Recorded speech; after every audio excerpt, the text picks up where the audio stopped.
ఖమ్మం జిల్లాలోని ప్రతి మండలానికి, ప్రతి గ్రామానికి, ప్రతి ఎకరానికి సాగునీరు అందించే విధంగా సీతారామ ప్రాజెక్టును రూపకల్పన చేసినారు.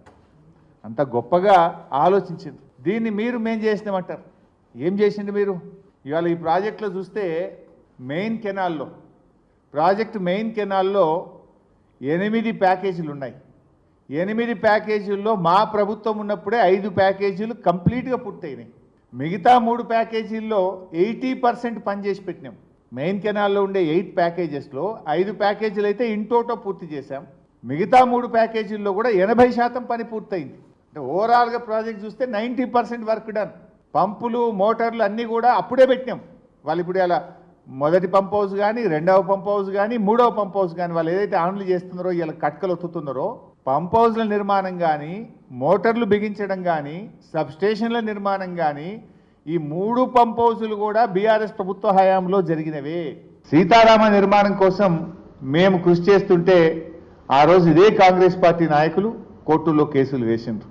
ఇది నేను చెప్తున్నదే కాదు, ఇక స్వయంగా తుమ్మల నాగేశ్వరరావు గారు ఆ రోజు ఏం చెప్పారో ఖమ్మం జిల్లా మంత్రి గారు మీరే వినండి ఒకసారి.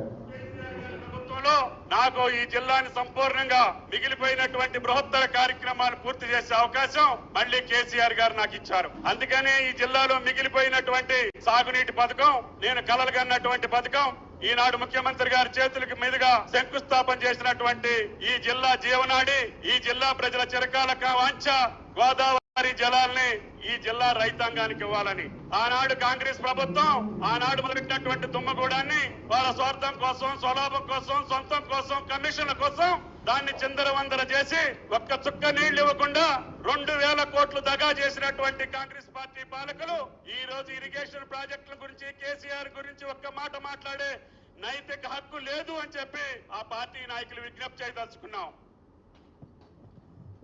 వారి పక్కనే నిలబడి కొంతమంది మాట్లాడుతున్నారు. ఇప్పుడు వారికి తుమ్మల గారే చెప్పాలి మరిగా అని చెప్పి ఆ పెద్ద మనుషులకు విజ్ఞప్తి చేయదలుచుకున్నా. మీరు ఒకవేళ నీళ్లు చల్లుకోవాలనుకుంటే రేపు 15వ తారీఖున రాండి, మీ నెత్తిని కూడా నీళ్లు చల్లే బాధ్యత నాది. ఒకవేళ ఆ క్రెడిటే మీకు కావాలంటే ఆ డయాస్ మీదకి రాండి, మీరు ఏం చేశారో చెప్పేటటువంటి బాధ్యత నాది.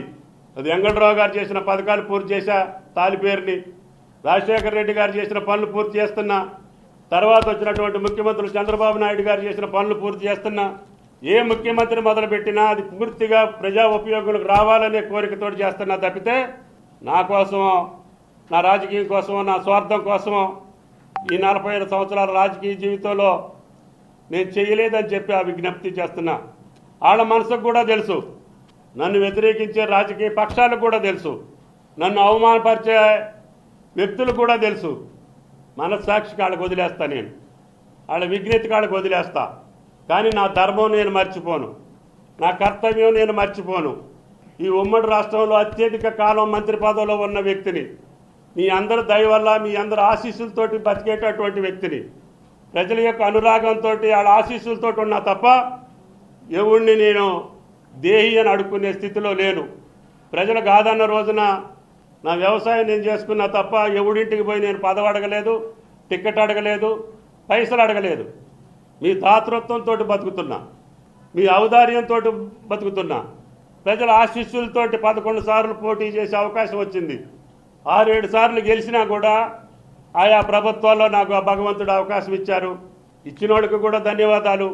వాళ్ళ యొక్క ఆలోచన ప్రకారంగా ఆ ప్రభుత్వానికి మంచి పేరు రావాలని, నేనున్న వ్యవస్థకి మంచి పేరు రావాలని, నేనున్న కాలంలో ప్రజలు ఈ పనులు జరుగుతాయనే విశ్వాసం, నమ్మకం ప్రజల్లో కలిగించాలని, వాళ్ళ జీవితాల్లో వెలుగులు నింపాలని తప్పితే ఈ కుహన విమర్శలకి, ఈ చిల్లర విమర్శలకి భవిష్యత్తులో నేను సమాధానం చెప్పాల్సిన అవసరం లేదు.